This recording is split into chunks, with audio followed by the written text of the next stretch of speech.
Welcome back to Tirupati Sri Pragna DSC YouTube channel.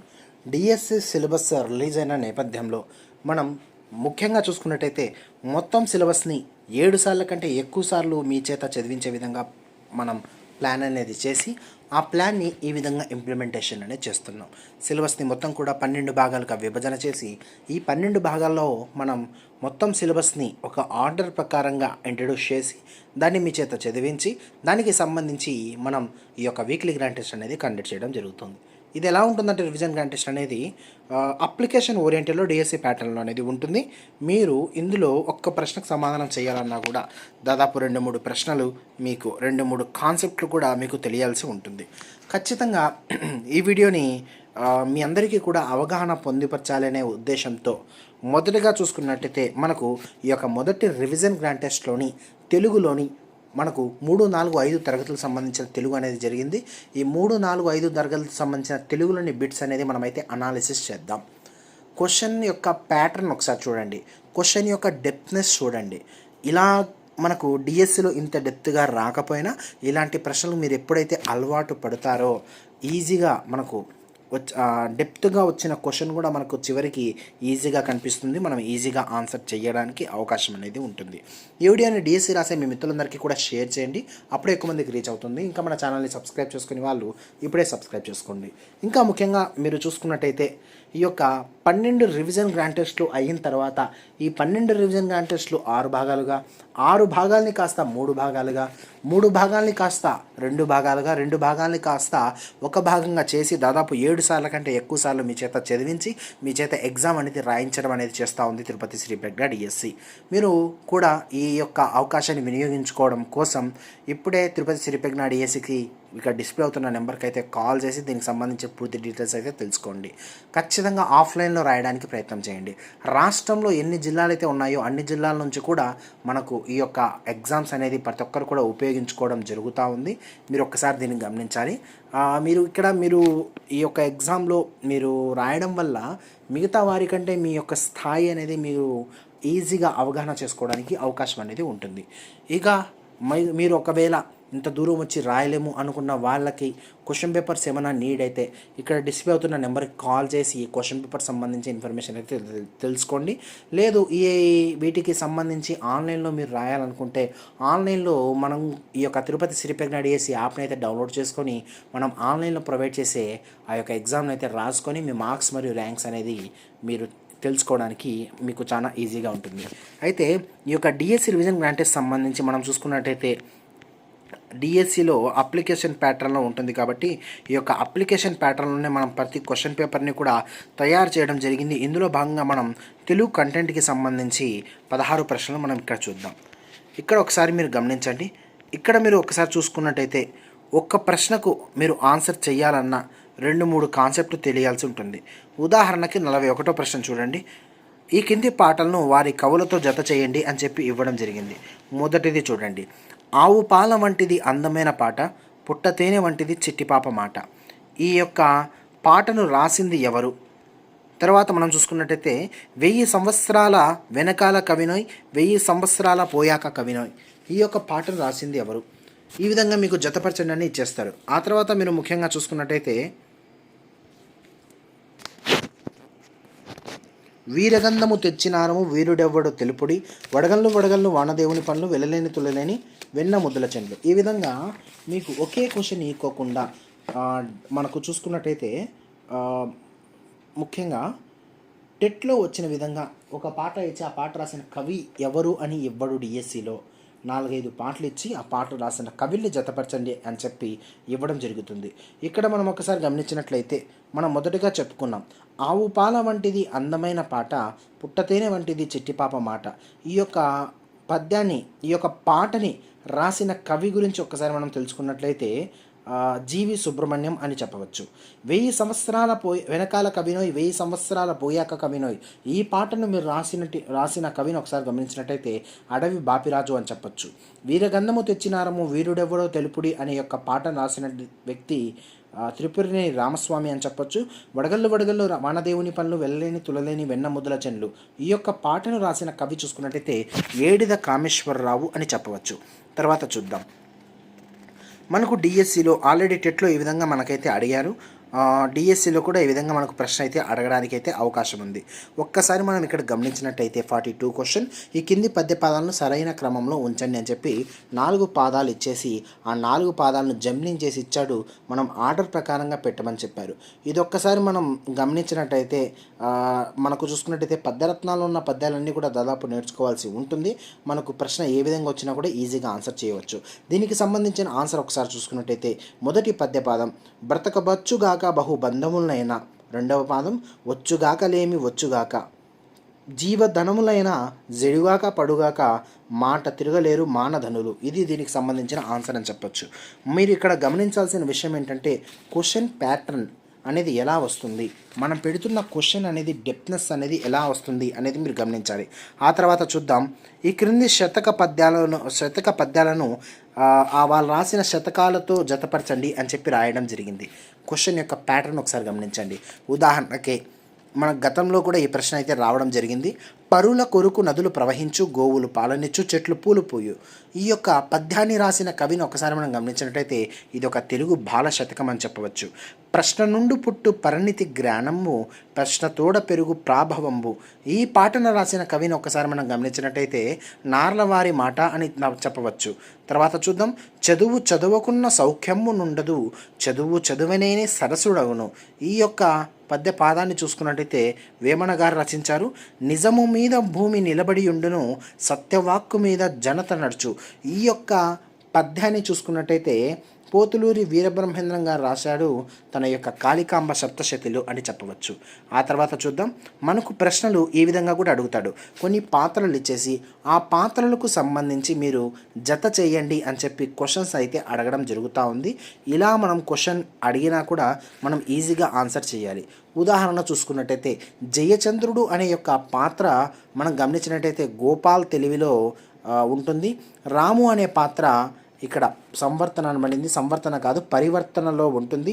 Anusha మరియు ఆదిత్య అనేది చూసుకున్నట్టయితే ముగ్గుల్లో సంక్రాంతిలో ఉంటుంది. రవి మరియు తాతయ్య చూసుకున్నట్టయితే రాజు కవి అనే యొక్క పాఠంలో ఉంటుంది అని మీరు గమనించాలి. ప్రశ్న యొక్క ప్యాటర్న్ని మీరు చూడండి. ప్రశ్న యొక్క మనం గమనించినట్లయితే ఆ యొక్క టఫ్నెస్ని కూడా మీరు గమనించాలి. తర్వాత ఈ విధంగా కూడా అడుగుతాడు. ఈ క్రింది గేయాన్ని వాటి కవులతో జతపరచండి అని చెప్పి ఇవ్వడం జరిగింది. ఉదాహరణకి చూద్దాం. గాంధీ మహాత్ముడు కన్ను విప్పగా గడగడ వణికింది అధర్మం, గడగడ వణికింది. ఈ యొక్క గేయాన్ని చూసుకున్నట్టయితే రాసిన వ్యక్తి బసవరాజు అప్పారావు అని చెప్పవచ్చు. తర్వాత చూద్దాం. జయ జయ జయ అంబేద్కర జయ జలిత ధనేశ్వర. ఈ యొక్క పద్య పాదాలను రాసిన కవిని ఒక్కసారి మనం గమనించినట్టయితే బోయి భీమన్న గారు రాశారు అని చెప్పచ్చు. తర్వాత చూద్దాం. లేదురా ఇటువంటి భూదేవి ఎందు, లేదురా మన వంటి పౌరులింకెందు. ఈ యొక్క గేయానికి సంబంధించిన లైన్స్ రాసిన వ్యక్తి ఎవరంటే రాయప్రోలు సుబ్బారావు అని చెప్పవచ్చు. తర్వాత చూద్దాం. ఉప్పొంగి మాయేరు ప్రవహించుతుంది, ఒరవడితో మాయేరు ప్రవహించుతుంది. ఈ యొక్క ఆ గేయంలోని పాదాలు రాసినటువంటి వ్యక్తి చూసుకున్నట్టయితే మధురాంతకం రాజారాం అని చెప్పవచ్చు. ఆ తర్వాత చూద్దాం. క్రింది వాటిలో సత్యాంశాలు ఏమిటి. ఈ విధంగా కూడా ప్రశ్న అడుగుతాడు. ఒక పాఠాన్ని మనం చదివినప్పుడు ఆ పాఠంలో ఉండే ప్రతి లైన్ని కూడా మనం చాలా జాగ్రత్తగా గుర్తుపెట్టుకోవాలి. ఆ లైన్ సంబంధించి ఈ విధంగా మనం క్వశ్చన్ చేస్తే మనం చాలా కన్ఫ్యూజ్ అవ్వడానికి అవకాశం అనేది ఉంటుంది. కాబట్టి చూద్దాం. మొదటిది కళింగ రాజ్యం ప్రస్తావన గల పాత్రం మర్యాద చేద్దాం. ఇది సరైనదే. రెండోది చూద్దాం. ఆరే కులస్తులు తోలు బొమ్మలకు తొలిపడింది, తొలి కాదు, ఆరే కులస్తులు తోలు బొమ్మలకు ప్రసిద్ధి. ఇది కూడా సరైనదే. సరైన సమాధానం ఆప్షన్ 3 1 మరియు 2 సత్యాలు అని చెప్పొచ్చు. ఇంకా ప్రశ్నలు ఇంకా ఎలా అడుగుతాడంటే పాఠ్యాంశాలు ఇచ్చేసి ఆ పాఠ్యాంశాలకు సంబంధించిన ఇతివృత్తాలతో జతపరచండి అని చెప్పి అడగడానికి అవకాశం అనేది ఉంటుంది. ఉదాహరణకి చూద్దాం. నా బాల్యం చూసుకున్నట్టయితే గతంలో ఈ ప్రశ్న అయితే రావడం జరిగింది టెట్లో. నా బాల్యం అనేది కళలకు సంబంధించిన ఇతివృత్తం.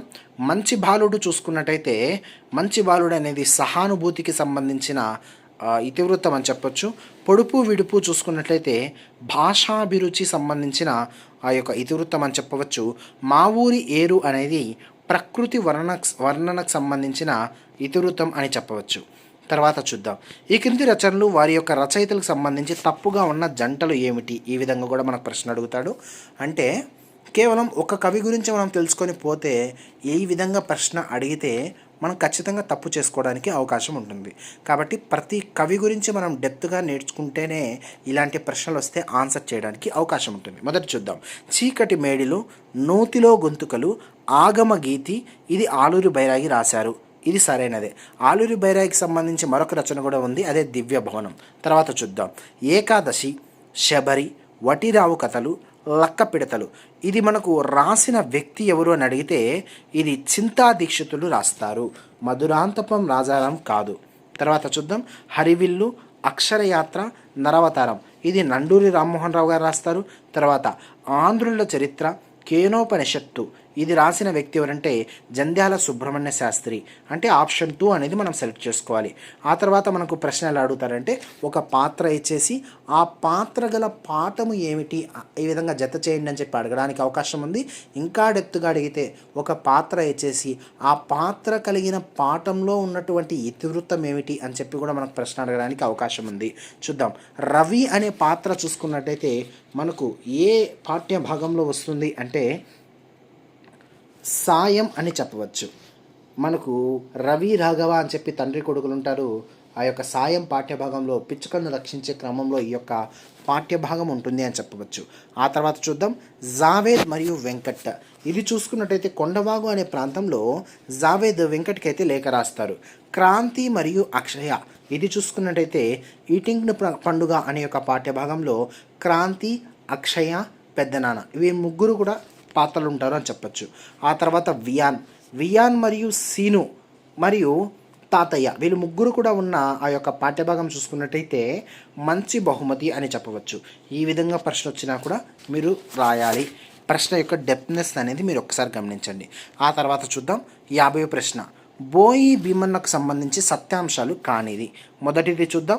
గుడిసెలు కాలిపోతున్నాయి, మధుగీత, ఇది మధుర గీత పడింది, మధుర గీత కాదు, మధుగీత వంటి నాటికలు రాశారు. చూద్దాం. పద్యం, పాట, వచనం మూడింటిలో సిద్ధహస్తులు. మూడోది. పాలేరు నుంచి పద్మశ్రీ వరకు వీరి యొక్క స్వీయ రచన. తర్వాత పాలేరు కూలిరాజు, వీరి యొక్క ఖండ కావ్యాలు. మీరు ఒక్కసారి గమనించినట్లయితే సత్యాంశాలు కానిదేది అని చెప్పి అడగడం జరుగుతూ ఉంది. ఇక్కడ ఒకసారి గమనించినట్టయితే గుడిసెలు కాలిపోతున్నాయి, మధుగీత, ఈ రెండు కూడా నాటికలు కావు, ఇది సత్యాంశం కాదు. ఆ తర్వాత పాలేరు కూలిరాజు, ఇవి రెండు ఖండ కావ్యాలను ఇచ్చాడు, ఇది కూడా కాదు.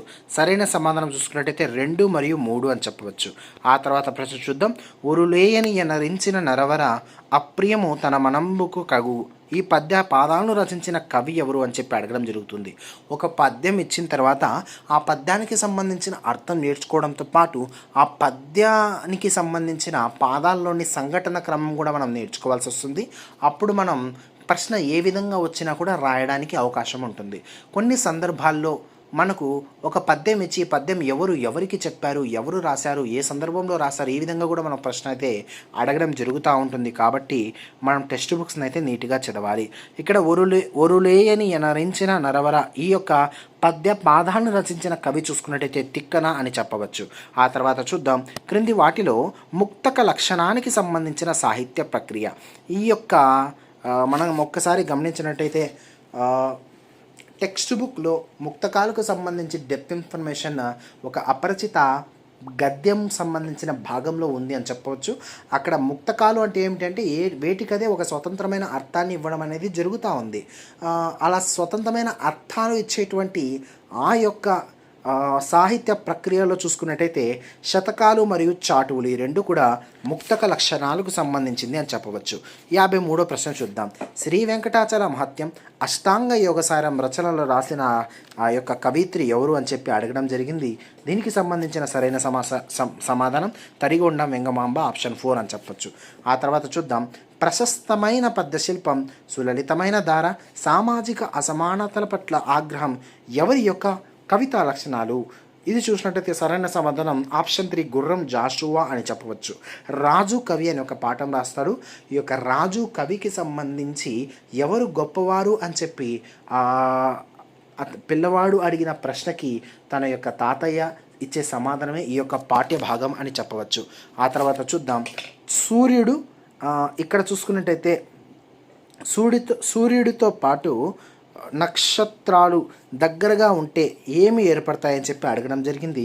సరైన సమాధానం సూర్యుడు మరియు నక్షత్రాల దగ్గర ఉంటే ఏర్పడేవి ఏంటంటే కార్తెలు అని చెప్పవచ్చు. ఆ తర్వాత చూద్దాం, సత్యమహిమ పాఠమునకు మూల రచన ఏమిటి? సరైన సమాధానం ఆప్షన్ 2 గుజ్జన గూళ్ళు అని చెప్పచ్చు. ఇది తెలుగు కంటెంట్కి సంబంధించి టాప్ 16 బిట్స్. మనం 16 బిట్స్ ఎందుకు డిస్కస్ చేశాము అంటే కంటెంట్ నుంచి వచ్చేది మనకు 8 మార్కులు కాబట్టి ఈచ్ క్వశ్చన్ అనేది హాఫ్ మార్క్ని క్యారీ చేస్తుంది కాబట్టి మనం 16 ప్రశ్న అనేది డిస్కస్ చేస్తాం. ఈ విధంగా మనం తెలుగునైతే ఇన్ డెప్త్గా డిస్కస్ చేస్తాం.